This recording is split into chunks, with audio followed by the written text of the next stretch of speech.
Hello. In the previous video, we looked at what nouns are. And in this one, we're going to look at different kinds of noun. So, as we've seen, nouns are simply names. Anything that can be named. By thing, I mean an entity. By entity, I mean any idea, thought, physical or non-physical phenomenon, whether it has matter in it or not, whether it's substantial or not. So anything that can be named, anything which can be called by a name, can have a noun for it. So nouns are simply names, and entities have existence. This term is, by the way, from philosophy, and you could look it up if you want. We'll talk about it sometime later. But any entity that can be named is a noun. Therefore, actually I should say has a noun. Anyway, so therefore, Juliet Capulet, bird, band, boar, craft, decorator, feeling, fledgling, fleet, name, noun, thought, psyche, sleet, slink, Shakespeare, Xenophanes are all examples of nouns, as you can see on your screen. And now that we know what nouns are, anything, table, chair, ideas, emotions, happiness, sadness, brightness, anything that can be, that you want to refer to it, that you want to talk about, is a noun. Can have a noun as its name. So nouns can be thought of as the most important words in a discourse or communication because it is the subject of the sentence that you are uttering. We have seen subject and predicate. Please watch the video if you don't know what they are. So this falls into step with our division of subject predicate of a sentence in every discourse or utterance you can think of. So we talk about entities and actions or state. Actions and states are two things represented by verbs, which we'll look at in another video. But we talk about a subject which does something or which is in a state, and we talk about the predicate, which tells you about the subject's doing the action or it's being in a state. So the word class noun provides this information, and modern linguist descriptions of English grammar apply the word content words to nouns. And there are various other classes of words to which content words as a tag has been applied, and we'll look into that. But for now, content words are words that give you information. Entities, that is, anything substantial or insubstantial, idea or matter that can exist. Entities can have properties or attributes, for example, qualities, good, bad, light, dark, for example. And every entity will have the property of a number. This is obvious. I mean, it could be counted or could not be counted. Number, 1, 2, 3, 4, 5, or could be measured in units, for example. That is to say, it can be quantified in some way. Quantification is to divide it into units if it cannot be counted. For example, how would you count powder, or how would you count sugar or coffee, for example. On this basis, nouns can be classified as common nouns and proper nouns. Common nouns refer to groups or classes, while proper nouns refer to samples from groups or classes. For example, a group has many different samples, that is to mean individual entities of the same kind. For example, a group of men. So one man is one sample from that group. For example, look at the phrase, Eolate on a horse, one from a herd of thoroughbreds in a herd. So Eolate, horse, herd, thoroughbreds, herd are all nouns here. Eolate is a proper noun because it is the name of one particular person. Horse, herd, thoroughbreds are common nouns because they refer to groups of a particular kind of animal. Herd is also a noun which refers to a group. We'll talk about what kind of noun this is later in the video. Thoroughbreds is another such noun, and herd is a noun. It refers to let us say, four. It's a very peculiar word. Anyway, proper nouns are nouns that name a particular referent or entity that is singled out for naming as a subject or object in a sentence. That is to say, proper nouns name a certain person or thing or place or whatever it is, entity. It refers to a definite entity. It's not that one of any one of them.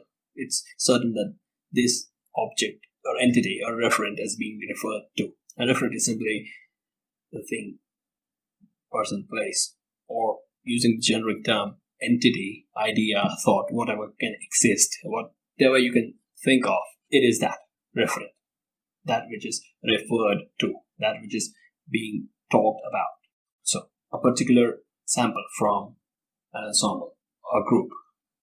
Eoliate in the above example is a pronoun, as we have seen. Further, common nouns include nouns which are collective and nouns which are abstract. So this is another division along the hierarchy. And we have common nouns and proper nouns and common nouns. Under common nouns, we have two different kinds of nouns. They are divided as collective, taken as a group, and they're divided as abstract. That is, they can exist. So common nouns include nouns which are collective and abstract. Two ideas related to collective nouns are mass noun and compound nouns, and these may be conflicting ideas, by the way. Finally, we have compound nouns. So we'll see what these things mean. Common nouns, which are names of classes, for example, man or woman, or for example, girl, and Juliet is a girl, for example, include collective nouns and abstract nouns. Now, abstract nouns are things taken apart from actual nouns, actual names. They refer to qualities standing in themselves. To wit, darkness or brightness is an abstract noun. Happiness, sadness are abstract nouns. Again, they are also today they are classified as mass nouns because on the basis that they cannot be counted, or you cannot have plurals for that. So is the definition. Anyway, and count nouns which can be actually counted. Mass nouns like coffee can be counted when taken in units. That's how they define it. For now, suffice it to say that mass nouns are nouns which are countable, and defining them so, we have brood, rice, traffic, homework, etc. Brood has two meanings. You remember this from polysemy. Watch the video if you don't remember it, please. One as a count noun, brood, and another as a mass noun. Finally, mass nouns are happiness, China, coffee, and so on. And these are examples. You should look up what brood means, all the meanings of brood in a dictionary. I can definitely tell you that, but I'm not good. Qualities, actions, or states taken in themselves make up abstract nouns. For example, bravery is a quality. Haste can be an action and in itself is a noun. A collection or group of countable samples taken together makes up a collective noun. For example, things which can be counted together stand for collective nouns. Following are some examples of collective and abstract nouns. Note that there are words illustrating polysemy that we have looked at in a previous video, and this is very important. Cannot emphasize enough the importance of polysemy in English language. Anyway, so examples. Assembly. An assembly of kids, of men, of different individuals from different groups, whatever, an assembly. Crew of a ship, maybe. Family. Flock. Flock maybe of birds, maybe a group of birds. Government can be a mass noun as well as a countable noun. This is how English treats, and American English has different treatment of a subject-verb agreement, and British English has a different way of doing it. So government can be thought of as members of the government and government as a whole. So depends on whether you take it as a plural or singular. Anyway, group is itself a collective noun. Herd can be of sheep, maybe animals, cattle. Then cattle itself is a collective noun. Then you have public. The public is same as the government. It can be taken as a plural or as a singular. We'll see as we move on the course what plural and singular are. When we talk about gender and plural and number and all that. Anyway, staff, team, the Dursleys from. There's also this the Dursley family. That's another way you can make up a noun. This is going into word formation and morphology of English. And the Dursleys are two words, by the way. And Eoliate Capulet is, for example, has a name and a surname. Anyway, we'll go into that later. But surnames can also be used as collective nouns, which is the point here. As it is shown, the Dursleys and the Dursley family, for example, these are compound nouns. Dursley family and the Dursley family, this is a noun phrase, by the way. We'll see what compound nouns are shortly. Bravado, bravery, ensemble, fair, feeling, foolery, foolishness, good, laugh, laughter, reading, idea, thought, pattern, psyche, scowl, shape, signal, smile. These are all, as you can see, abstract nouns. That is, they stand apart from actual objects. They don't denote anything which actually exists. They are different from the referent being talked about. I would like you to look up a dictionary for all of these nouns and think about why they are abstract nouns. Now, as is evident, abstract nouns can derive from other parts of speech. In this case, you can see they are deriving from adjectives, verbs, and other nouns. For example, good as a noun derives from adjectives, and scowl and smile derive from verbs, and so on. Psyche is simply coming from Greek, and I'd like you to find out what nouns can derive from other nouns, for example. Note that in and as of itself, an abstract noun refers to no physical entity. Think about this. Is alcove an abstract noun? Are convex and concave nouns? No, of course not. The concavity and convexity are nouns. But can we think of nouns? Can we make nouns out of them? I just did. Concavity and convexity are nouns, are noun forms of convex and concave, which are adjectives. This is homework for you to think of noun and play around with them, trying to make them into different parts of speech, and from different parts of speech trying to derive nouns for yourself. This is a very important concept I wanted to discuss, and as we've pointed out in the previous slide, we have what is called compound nouns. Here we see the different parts of speech the words belong to, and I'd like to very briefly go over the list. Football, blackboard. This list is from Wikipedia, as you can see. I'd invite you to browse the internet more. You can find a lot of information on Wikipedia and Wiktionary and so on. So football, blackboard, breakwater, underworld, Snow White, blue, green, tumble down, overripe, browbeat, highlight, freeze dry, undercut, love-in, forthwith, take out, without. We'll just focus on nouns for now. Football is noun. Blackboard is a noun. Breakwater, let us see if it's a noun. I would like you to say if it's a noun, basically. Underworld is a noun. Snow White is a noun. You can see different ways of coming up with nouns in English. There are two different words clubbed together, stuck together to form one noun. Then Snow White, you have a space between them. And then you have blue-green, which is hyphenated from two, which is a hyphenated compound made of two words which denote different colors. Highlight is another noun, and if there remain any noun which I've missed, I'd like you please to find out, and also I'd like you to find out different parts of speech all of these words on the right belong to.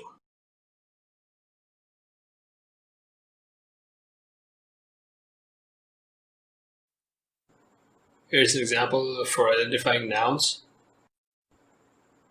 I'll do 2 paragraphs for you, and there's another which is meant as homework for you. I'll put the text in video description.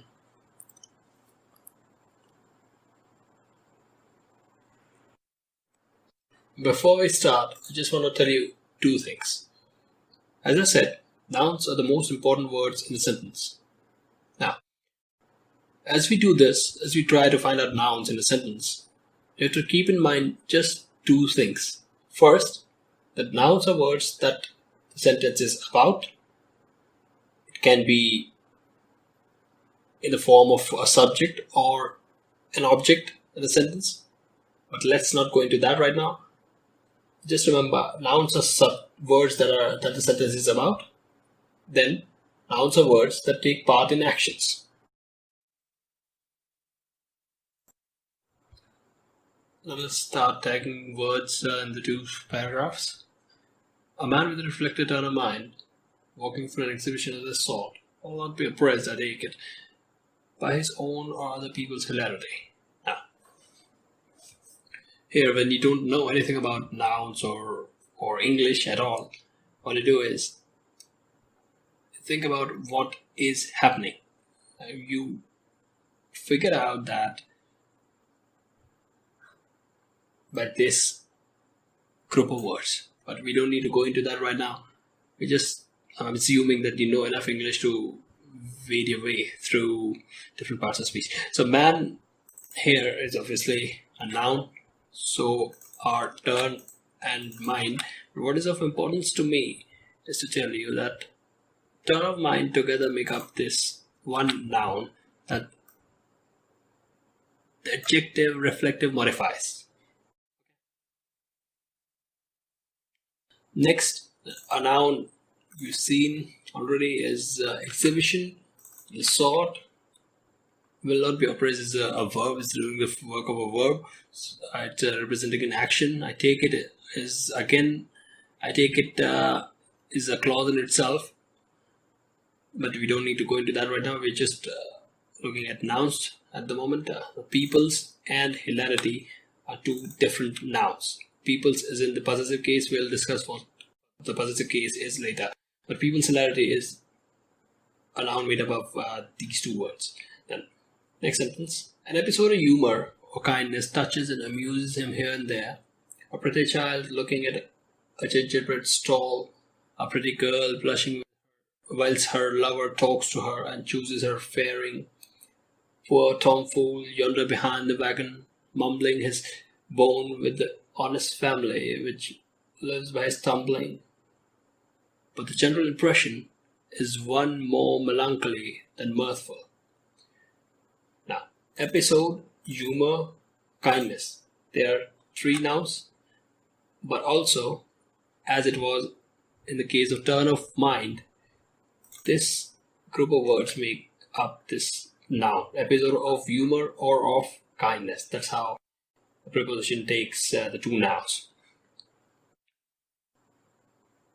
Child is a noun, gingerbread is a noun, so is stall, and together they make up one noun, gingerbread, stall, and then girl is again a noun, lover is noun. Again, faring is another noun. We'll look in the next video how nouns are formed in English. Tom Fool is a proper noun. It's a name, as you can see with the capitalized initials. Then you have wagon as a noun. Mumbling cannot be a noun because it's doing the work of a verb here, representing an action. Bone is a noun. Family is a noun, so is stumbling. Impression is a noun modified by the adjective general. I'm not going into adjectives right now. Melancholy and mirthful are again here. You could confuse melancholy at least. They are here adjectives. Next sentence. When you come home, you sit down in a sober, contemplative, not uncharitable frame of mind and apply yourself to your books or your business. So home is obviously a noun here. Then frame, mind are two nouns and they are connected by of. So this group of words makes up a noun. Books is a noun, so is business. Next paragraph. I have no other moral than this to tack to the present story of Vanity Fair. Moral here is a noun. This is again going to polysemy. Story is a noun here. Tag is not a noun here. It is doing the work of a verb here. And Vanity Fair is a noun. It's the name of the work, the book. Some people consider fairs immoral altogether and eschew such with their servants and families. Here, people, fairs, servants, and families are nouns. Similarly, very likely they are right. There's no noun left in the sentence. Next. But persons who think otherwise and are of a lazy or a benevolent or a sarcastic mood may perhaps like to step in for half an hour and look at the performances. Now, persons, mood, are, half an hour. all of these words together, you have to mind this particular construction of nouns, let us say. And finally, performance. These are doing the work of noun in this sentence. Then next sentence, there are scenes of all sorts. Some dreadful combats, some grand and lofty horse riding, some scenes of high life, and some very middling indeed. Some love making for the sentimental, and some light comic business. The whole accompanied by appropriate scenery and brilliantly illuminated with the author's own candles. And this is a very interesting sentence, and we have scenes, which is obvious, sorts, sort or kind or type, whatever, and nouns. Combats are nouns, so is horse riding. This is a compound noun made up by hyphenating two different words. And scenes of high life, scenes and high life are two different nouns, and first let us highlight them, and then scenes of high life make up a noun in itself, and some are very middling indeed. Middling is a noun again. You see the ing form is again and again used either for a verb or a noun. Anyway, we'll look at what that is. Lovemaking is another compound noun. Here for the sentimental, this is an interesting way to form nouns in English. You can take up adjectives to make nouns. As you can see here, the sentimental represents all people who can be thought of as sentimental. Then you have business as a noun. The whole makes up a noun. Finally, we have scenery, and this is interesting. Author's own candles. Authors in itself is not a noun because it is modifying a noun. And anyway, authors means belonging to the author, so it doesn't tell you what belongs to the author. So that's why author's own candles will be a noun phrase. And without authors, the information will be incomplete. The sense, it'll make sense. Candles will make sense in itself, but the information will be lost if you don't include it. That's why I'm including it. And since I include this, so will I include own here. And that's it. And this is homework for you. This is from Vanity Fair by William Makepeace Thackeray, and this is the prologue titled Before the Curtain. You can find it out on the internet, maybe. Yeah, it is.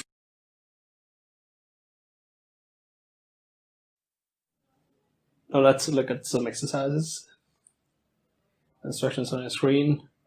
Find words which do the work of nouns in the following. Also, state the kind of noun each is. I'll go through the sentences and you attempt answers. And we'll look at answers together. Juliet Capulet is a girl from the city of Verona in Shakespeare's Italy. The book has an entry on the herd of horses that was in the big book about the tribes.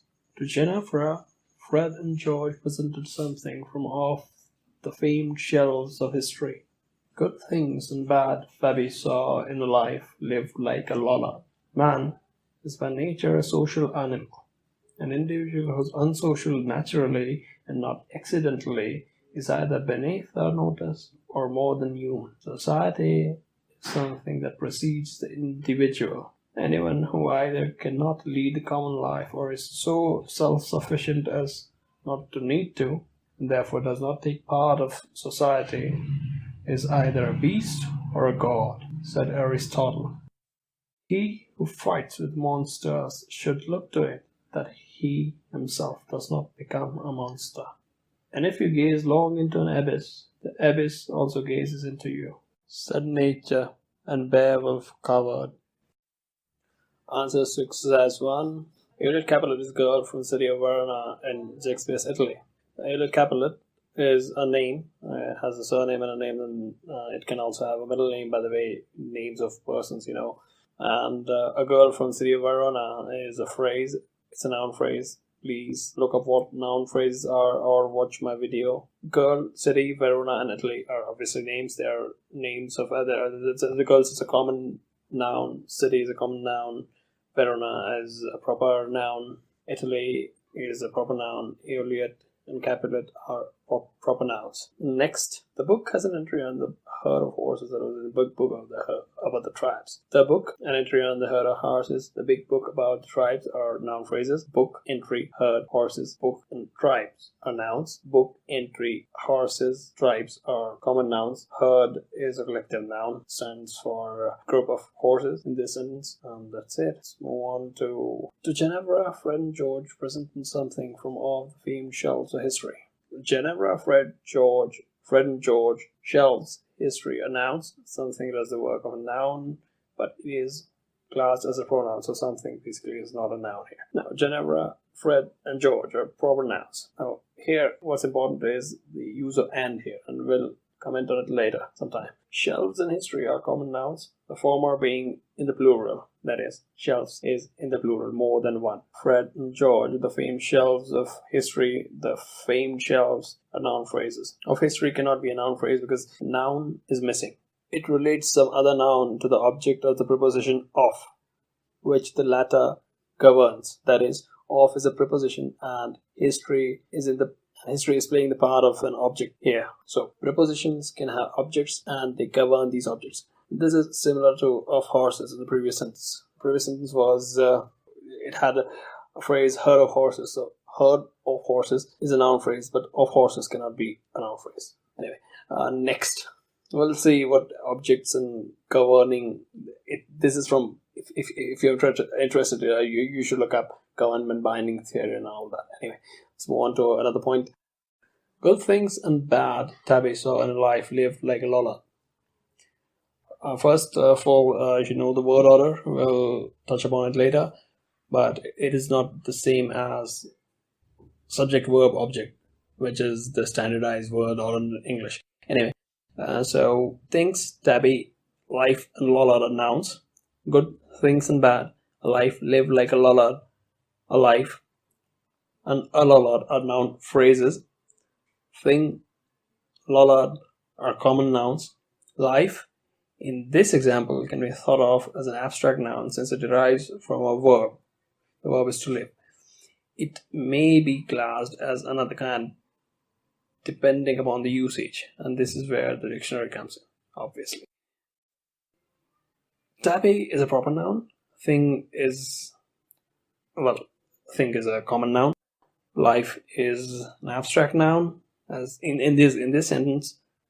Finally, Lollard is a common noun. It refers to a group of people who follow particular beliefs. It's a political epithet, basically.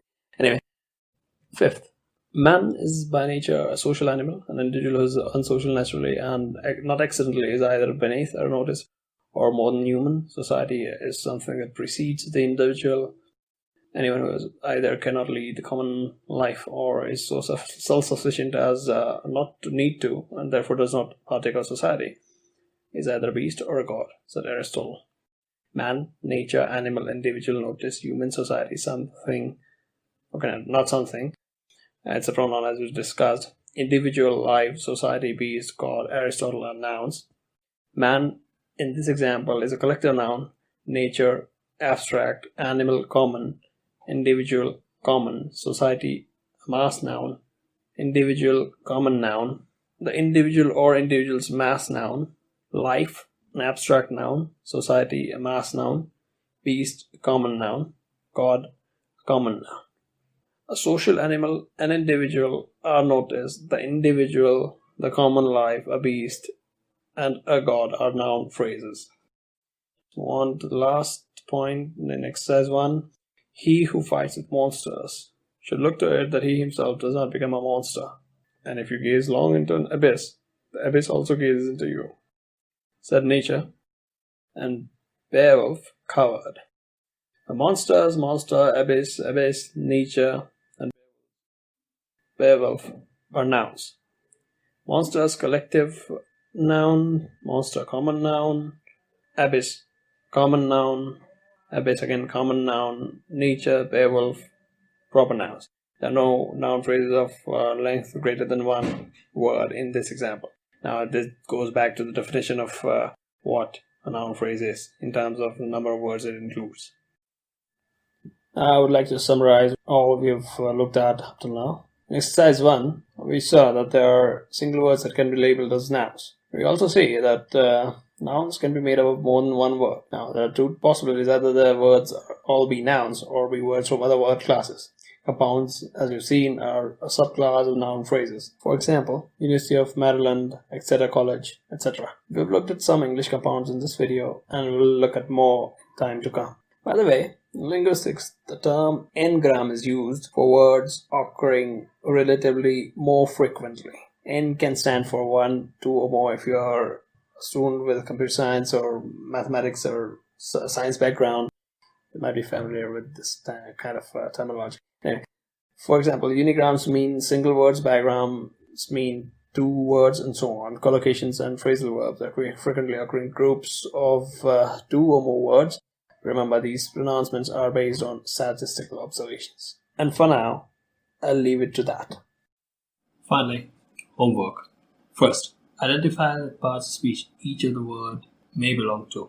Find the noun or nouns related to these words and change into the noun form wherever possible. Words are lazy, cruel, brave, foolish, long, strong, wide, broad, high, boorish, tempered, coarser, heave, bore, down, glassware, tableware, culinary, sartorial, abbey-like, bluish green, pugilistic, theoretician, lightness. Second, find as many collective nouns as you can. In fact, find as many kinds of nouns as you can, and for this you will need to read and listen and all that, unless you prefer getting hold of some frequency-based exam-oriented lists, which I would discourage you to.